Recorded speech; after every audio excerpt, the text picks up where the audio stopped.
खुशामदीद। इस्लामी तालीमात में एक ऐसे दिन का तस्वुर है जब हर रूह को अपने आमाल का जवाब देना होगा। इसे रोज़े महशर कहते हैं। आज हम कुरान और हदीस की रोशनी में देखेंगे कि उस दिन के वाक़यात की तरतीब क्या है।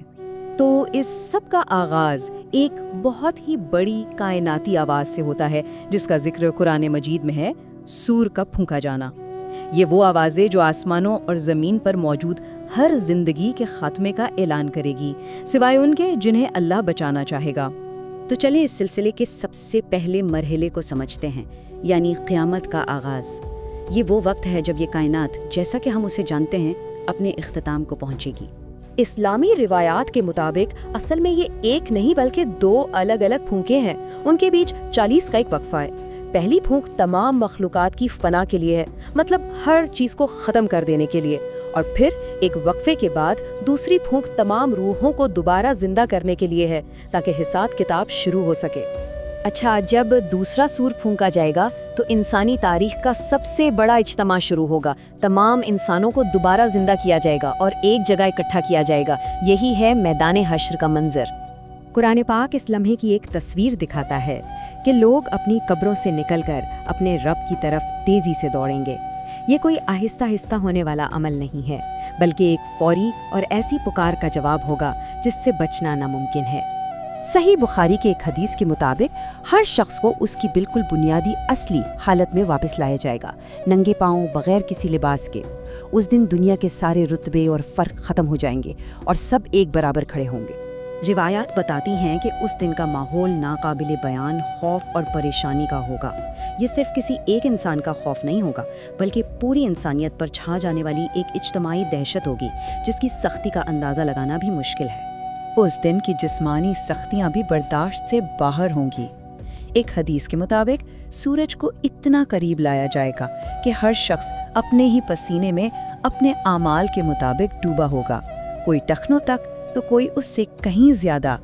इस शदीद परेशानी की हालत में लोग मदद के लिए मुख्तलिफ अंबिया के पास जाएंगे और सिफारिश तलब करेंगे, लेकिन आखिरकार ये नबी करीम सल्लल्लाहु अलैहि वसल्लम होंगे जिन्हें अल्लाह की तरफ से शिफात कुबरा का एजाज़ मिलेगा, जिसे मकाम महमूद यानी तारीफ किया हुआ मकाम कहा जाता है। वो हिसाब शुरू करने की दुआ करेंगे। नबी सल्लल्लाहु अलैहि वसल्लम की शफात के बाद वो इज्तमाई इंतज़ार का वक्त ख़त्म हो जाएगा और अब तवज्जो हर फर्द की ज़ाती जवाबदेही पर आ जाएगी। ये है हिसाब का दिन। तो इस हिसाब किताब का पहला कदम है आमाल नामे की पेशी। ये कोई आम किताब नहीं, बल्कि ज़िंदगी का एक एक लम्हा, हर अमल, हर लफ्ज़ और यहाँ तक कि हर नियत का मुकम्मल रिकॉर्ड है। कुछ भी कितना ही छोटा क्यों ना हो, इसमें दर्ज होगा। फिर हर शख्स को उसका आमाल नामा दिया जाएगा और एक ही हुक्म मिलेगा, इक़रा किताबा का, यानी अपनी किताब खुद पढ़ो। उस लम्हे कोई वकील नहीं, कोई बहाना नहीं, हर कोई अपनी ज़िंदगी की कहानी का खुद गवाह बनेगा। ये मुकम्मल शफाफियत का लम्हा होगा। आमाल नामा पढ़ने के बाद अगला मरहला आता है इन आमाल को तौलने का। इसके लिए मिज़ान यानी इंसाफ का एक इलाही तराजू कायम किया जाएगा जो बिल्कुल ठीक ठीक हर नेकी और बदी का वज़न करेगा। और इन तराजुओं की ख़ास बात यह है कि बज़ाहिर छोटे छोटे आमाल भी बहुत ज़्यादा वज़न रख सकते हैं।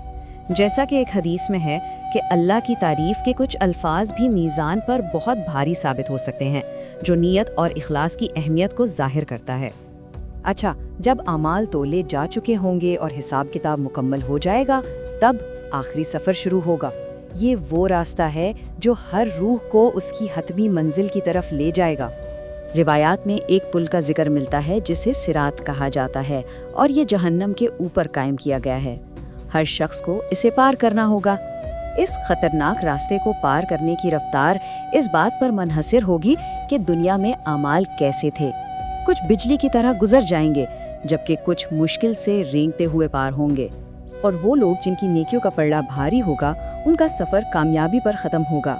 जैसा कि कुरान कहता है, उन्हें ग्रोहों की शक्ल में इज्जत के साथ जन्नत की तरफ ले जाया जाएगा। तो आइए इस पूरे सिलसिले को एक नज़र में फिर से देखते हैं। सबसे पहले कायनात की फना, फिर सबका दोबारा जिंदा होना और मैदान हश्र में जमा होना।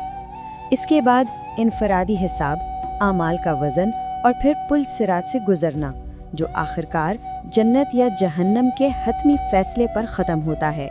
ہر مرحلہ اگلے مرحلے کی بنیاد ہے۔ آخر میں روز محشر کا یہ پورا بیان ہمیں چند بنیادی باتیں یاد دلاتا ہے۔ ایک یہ کہ ہر چھوٹے بڑے عمل کا حساب ہوگا، دوسری یہ کہ اللہ کا انصاف کامل اور مکمل ہوگا، اور تیسری یہ کہ حقیقی کامیابی صرف ایمان اور نیک اعمال میں ہے۔ اور یہ سب ہمیں ایک بہت اہم سوال پر سوچنے کے لیے چھوڑ جاتا ہے۔ اس حتمی جواب دہی اور آخری سفر کو سمجھنا ہماری آج کی زندگی، ہمارے فیصلوں اور ہمارے اعمال کے لیے کیا معنی رکھتا ہے۔